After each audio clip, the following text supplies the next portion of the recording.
Hello friends, आज हम पढ़ेंगे क्राउन रूल।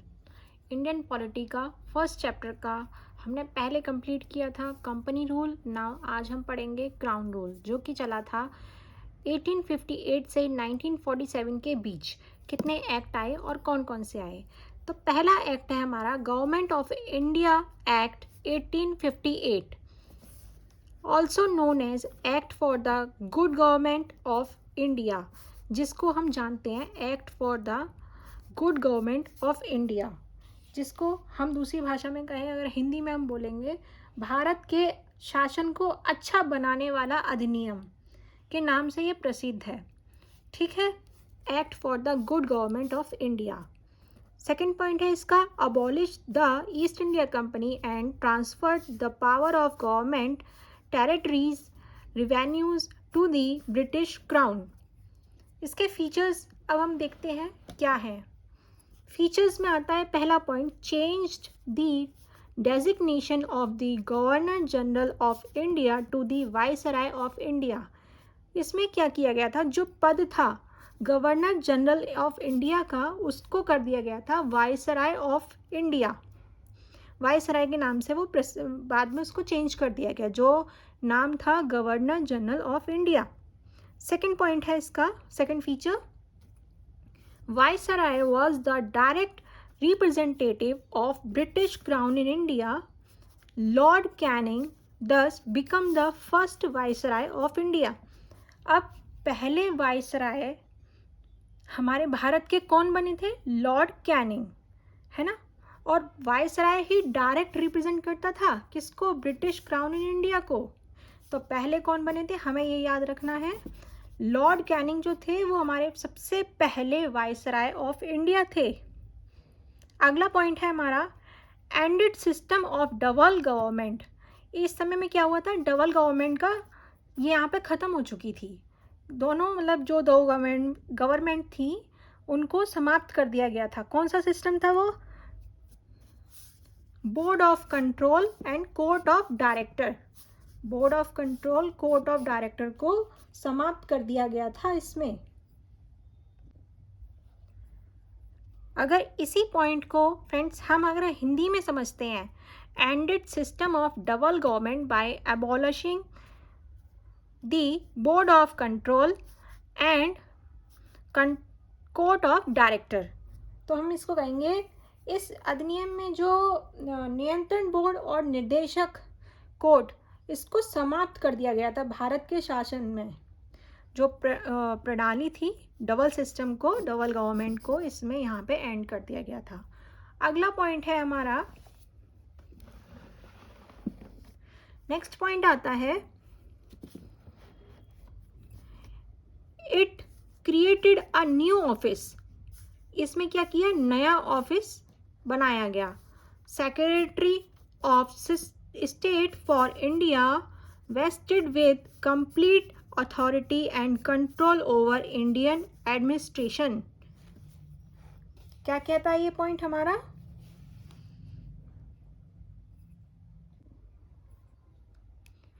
हमारा ये पॉइंट कहता है कि एक नए पद भारत के राज्य सचिव का सृजन किया गया, जिसमें भारतीय प्रशासन पर संपूर्ण नियंत्रण की शक्ति निहित थी, है ना।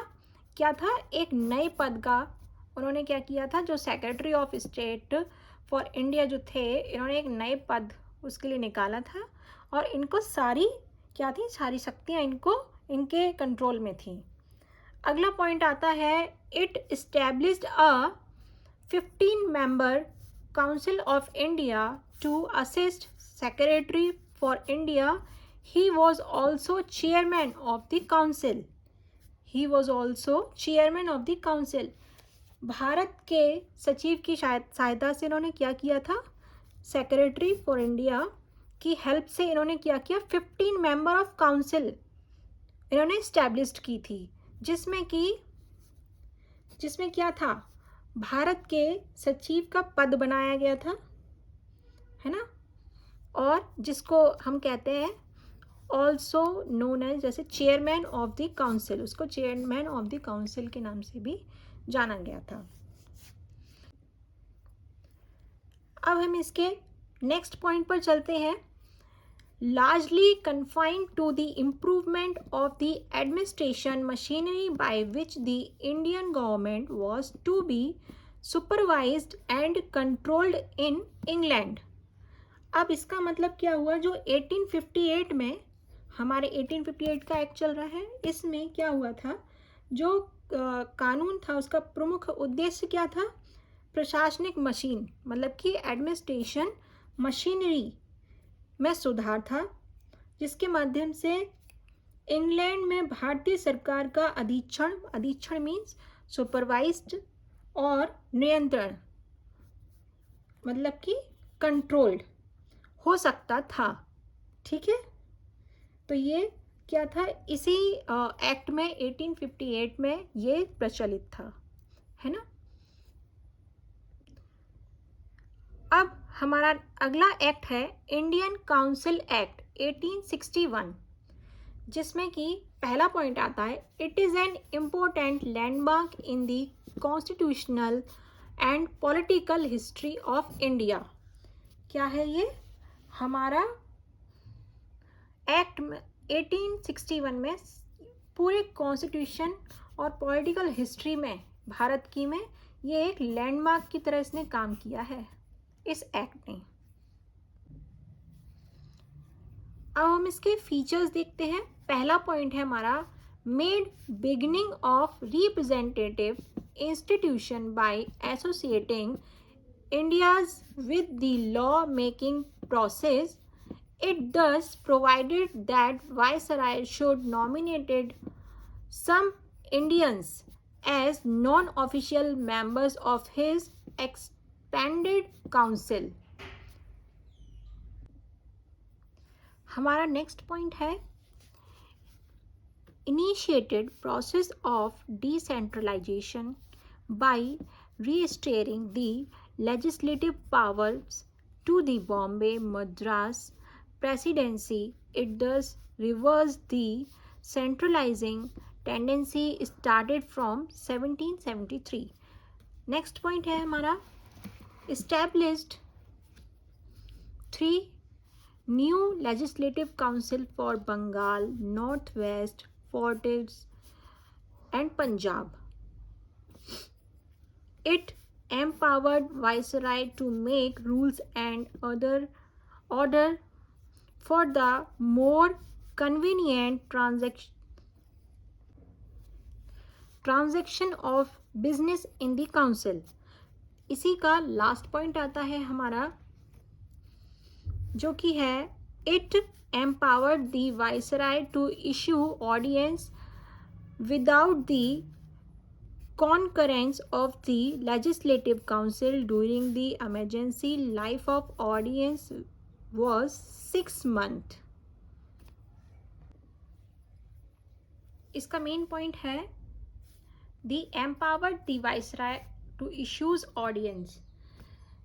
इसके जो वायसराय को आपातकालीन में बिना काउंसलिंग की स्थिति के अध्यादेश जारी करने के लिए अधिकृत थे ये, है ना।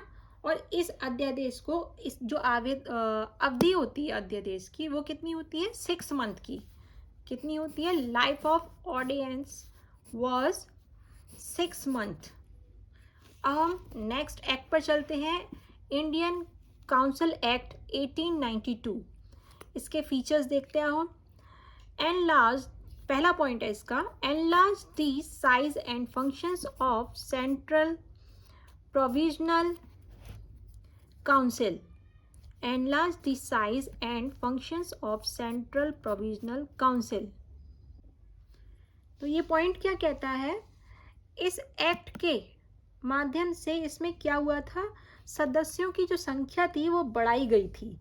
कौन से सदस्य थे वो, केंद्रीय और प्रांतीय विधान परिषद जो थे उनकी संख्या बढ़ाई गई थी। लेकिन उसमें क्या होता था, बहुमत किसका होता था, जो सरकारी सदस्यों का ही रहता था। बहुमत किसका रहता था, सरकारी सदस्यों का ही रहता था।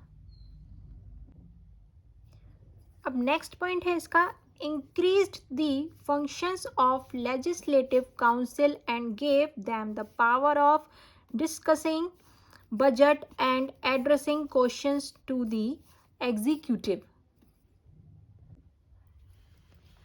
अब ये पॉइंट क्या कहता है हमारा, इनके जो विधान परिषद को जो कार्य में वृद्धि करने के लिए जो थी, कार्य में वृद्धि पर उन्हें बजट पर बहस करने के लिए और कार्यपालिका में प्रश्न का उत्तर देने के लिए वो कौन थे, अधिकृत थे, ठीक है.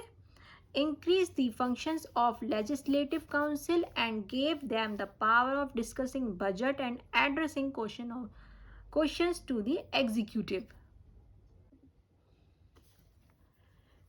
तो फ्रेंड्स अगला हमारा एक्ट आता है Indian council act 1909.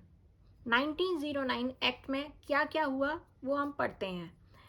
It is also known as Morley Minto reforms. हम इसे किसके नाम से भी जानते हैं, मार्ले मिंटो. अब मार्ले मिंटो कौन थे, लॉर्ड मार्ले जो थे हमारे वो कौन थे, सेक्रेटरी थे, एंड लॉर्ड मिंटो कौन थे, वाइसराय थे हमारे. तो हम इसे कहेंगे it is also known as Morley Minto reforms. Lord Morley was the secretary and Lord Minto was viceroy. Features की तरफ चलते हैं. फीचर्स में है इसका increase the size of the legislative council both central and provisional. अब इसमें क्या हुआ था, जो पदों की संख्या थी उसका साइज बढ़ा दिया गया था. किसका, लेजिस्लेटिव काउंसिल में, दोनों ही सेंट्रल में भी और प्रोविजनल में भी साइज बढ़ा दिया गया था लेजिस्लेटिव काउंसिल्स का. अब नेक्स्ट पॉइंट कहता है इसका, it provided for association of Indians with the executive council of the viceroy and governor. It provided for association of Indians with the executive council of the viceroy and governors. Satyendra Prasad. अब इस point में क्या है कि इस अधिनियम में पहली बार किसी भारतीय को वाइसराय और गवर्नर की कार्य परिषद के साथ एसोसिएशन बनाने का प्रावधान किया गया था. अब वो कौन बने थे, Satyendra Prasad Sinha. Satyendra Prasad Sinha become the first, he was appointed as law member. किस पे वो अपॉइंट हुए थे, लॉ मेंबर पर. और ये कौन थे, पहले ही थे. कौन थे वो, इंडियन थे, पहले इंडियन थे. Give separate electorated to Muslims, introduce system of communal representation. अब इसमें क्या हुआ था, जो इस पॉइंट पर जो मुस्लिम सदस्य थे वो मुस्लिम मतदाता ही उन्हें कि वो क्या कर सकते थे, वोट कर सकते थे. मुस्लिम ही मुस्लिम को चुनाव इसमें वोट करते थे. सेकंड पॉइंट इसका नेक्स्ट आता है, Lord Minto was also known as father of communal electorate. जो लॉर्ड मिंटो थे वो किसके नाम से जाने जाते थे, फादर ऑफ कम्युनल, सॉरी आपको दिख नहीं रहा होगा, Lord Minto was also known as father of communal electorated. इसका लास्ट पॉइंट आता है, beginning of non official resolutions in the council. अब हम अगले एक्ट की तरफ बढ़ते हैं. क्या कहता है, गवर्नमेंट ऑफ इंडिया एक्ट 1919.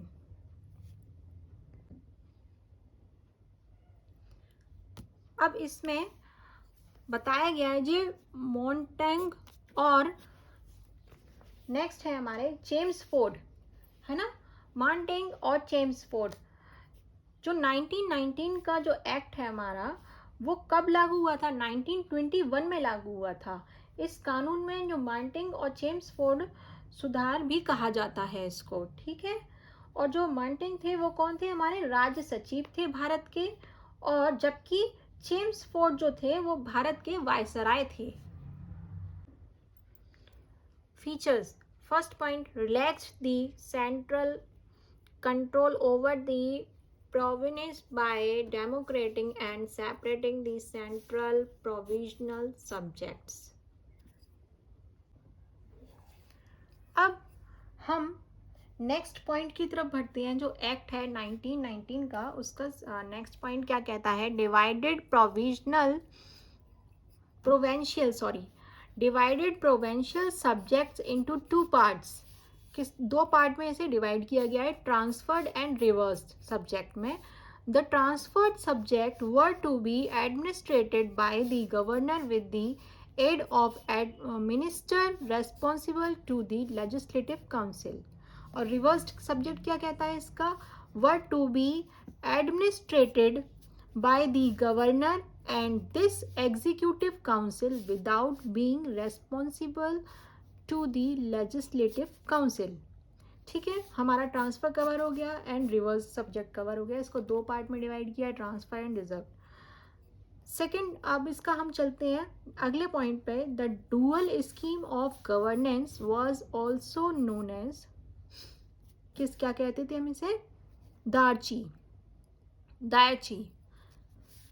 तो डुअल जो स्कीम थी गवर्नेंस की, उसे हम क्या कहते हैं? दायाची। अगला पॉइंट है इसका, it introduced for the first time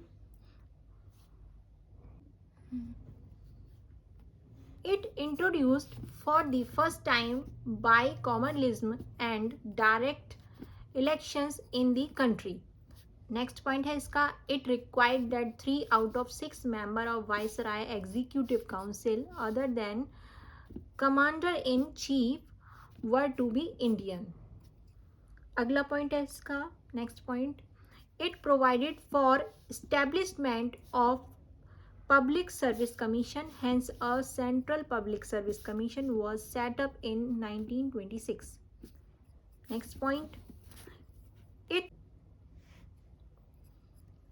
it granted franchise to a limited number of peoples on the basis of properties, tax and education।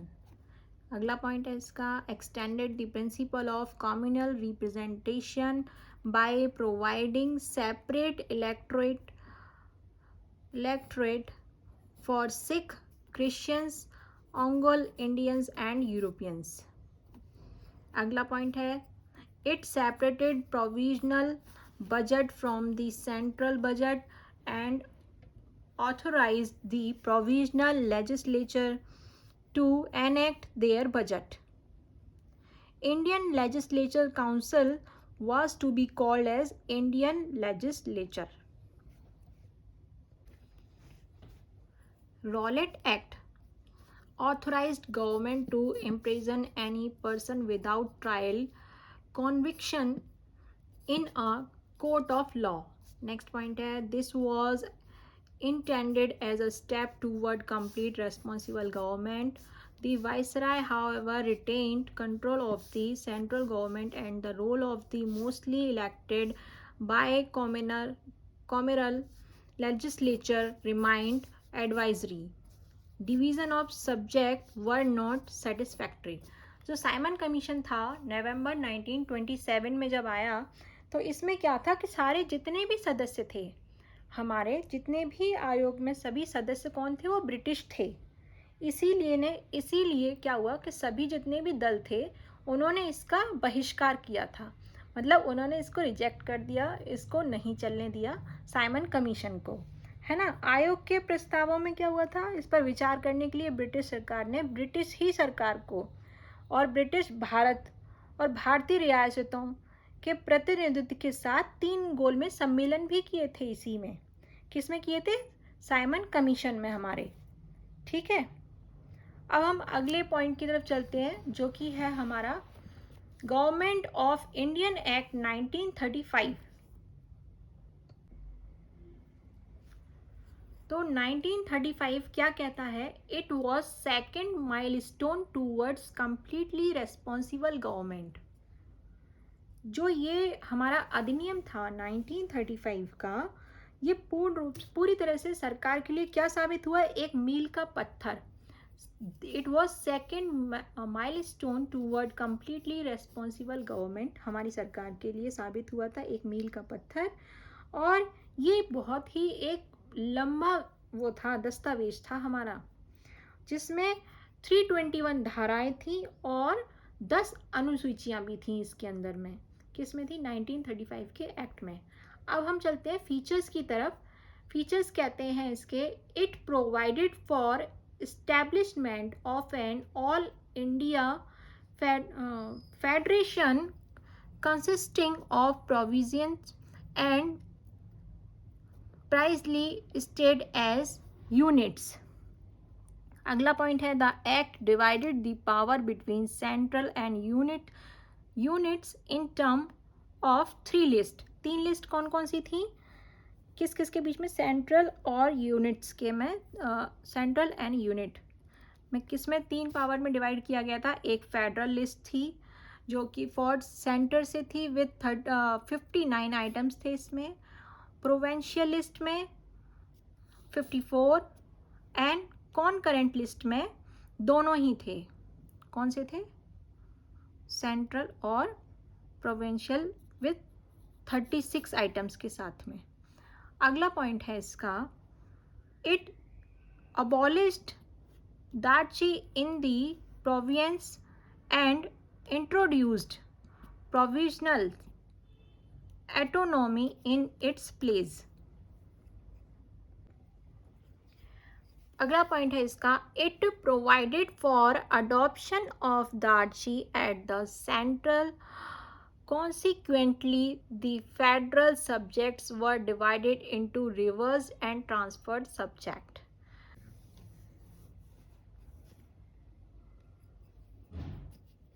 It introduced bicameralism in 6 out of 7 provinces. However, many restrictions were placed on them. Separate electorate for depressed classes, SC, women and labor. It extended the franchises. More than 10% of total population got the voting right. It provided for establishment of RBI to control the currency and credit of the country. It provided for establishment of not only Federal Public Service Commission but also a provincial Public Service Commission and Joint Public Service Commission.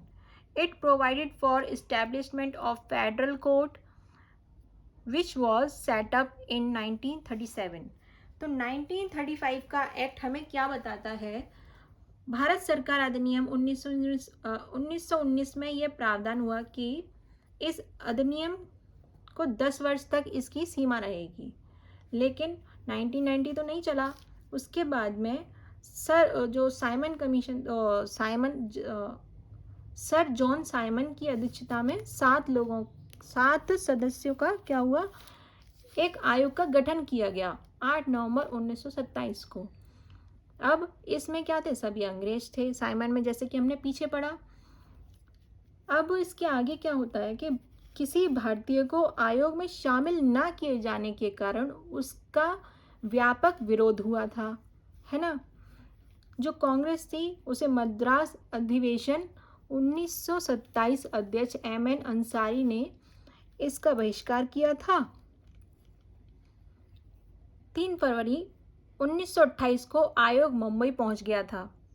हम पूरा पढ़ रहे हैं 1990 से लेकर 1935 के पूरे act में क्या हुआ था। तो 1928 में मुंबई पहुंचे थे, 1930 में रिपोर्ट प्रस्तुत की है उन्हें, और उसके इतने विरोध होने के बाद भी फिर क्या हुआ, तब आया भारत में जो सरकार ने एक अधिनियम आया 1935 में। अब इसमें इन्होंने क्या किया था, इसी बीच हमारी एक रिपोर्ट आई थी, नेहरू रिपोर्ट के नाम से जानी जाती है। अब हम 1935 के ड्रॉबैक्स देखेंगे और इसके इवैल्यूएशंस। अब इसमें क्या था, ना तो प्रियम्बल थी इसमें हमारी, no preamble, no bill of rights, कोई भी बिल नहीं था, means no light were given, कोई भी तरह की हमें लाइट नहीं दी गई थी बिल के रूप में। Numerous safeguard and special responsibilities of the governor general worked as brake in proper functioning of act. In provisions governor still had extensive power, है ना। अगला पॉइंट है the extension of system of communal electorate promote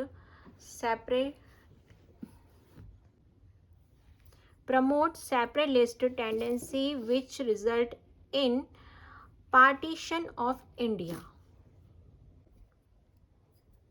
1935 में क्या हुआ था, इसी अधिनियम में हमारे जो मताधिकार का विस्तार था वो लगभग 10% जनसंख्या को मताधिकार मिल गया था हमारे। किस में हुआ था ये? 1935 में। इसी में ही हमारा हुआ था जो बर्मा भारत से अलग हो गया था, है ना। और इसी के अंतर्गत देश की मुद्रा और साख पर नियंत्रण के लिए भारतीय रिजर्व बैंक की स्थापना हुई थी। किस में हुई थी? 1935 के एक्ट के ही बीच हुई थी हमारी ये सारी चीज़ें। The act provided a rigid constitution with no possibilities of internal growth. Right of amendment was reserved with British Parliament. Causes हैं इसके: to incorporate recommendation of Simon Commission 1920, किसी ने कॉपरेट नहीं किया था साइमन कमीशन के लिए, सभी ने रिजेक्ट कर दिया था, उसका बहिष्कार किया था। अगला पॉइंट है impact of civil obedience movement और salt satyagraha launched by Gandhi. Salt जो हमारा सत्याग्रह था नमक का, सॉल्ट सत्याग्रह लॉन्च किया था गांधी जी ने। कब? 1930 में, इसी बीच हुआ था। Following the recommendation of 3 round table conference, 3 round table भी कॉन्फ्रेंस भी इसी बीच हुआ 1930, 31, 32 में। To incorporate the provision of Gandhi Ishwin Pact, वो भी इस गांधी जो इश्विन पैक्ट था इसी तभी हुआ था। एंड तब भी किसी ने कॉपरेट नहीं किया। To incorporate the provision of Poona pact between Gandhi and Ambedkar, इन दोनों के बीच भी गांधी जी और हमारे अम्बेडकर जी के बीच में एक एक्ट पारित मतलब एक्ट था, दोनों के बीच आया था, दोनों की सहमति से पूना पैक्ट के नाम से वो जाना जाता है। इंडियन इंडिपेंडेंस एक्ट 1947, भारतीय स्वतंत्रता अधिनियम 1947, ये कब था? 4 जुलाई 1947 को भारतीय स्वतंत्रता अधिनियम प्रस्तावित किया गया था। कब किया था? 1947 को। अब हम इसके पहले कॉजेज देख लेते हैं। World war second and British indulgence in it which weakened British economically, role of INA outside India as well as in India, इसी में रोल था INA का भारत में और भारत के बाहर। क्रिप्स प्रपोजल 1942 तभी था। Quit India movement launched by Gandhi in 1942। Cabinet mission plan 1946 which provided for making of constitution assembly। अगला पॉइंट है इसका revolt in Indian navy and Indian army against Britishers. तो फ्रेंड्स आज हमने कवर किया हमारे क्राउन रूल में क्या क्या था हमारे, हमने वो सारे एक्ट को कंप्लीट किया। 1858, 1861, 1892, 1909, 1919, 1935, 1947, इन सब के बीच में कब और क्या हुआ वो सब हमने कवर किया है। बाकी हम नेक्स्ट चैप्टर में पढ़ेंगे मेकिंग ऑफ द कॉन्स्टिट्यूशन के बारे में। ठीक है, थैंक यू।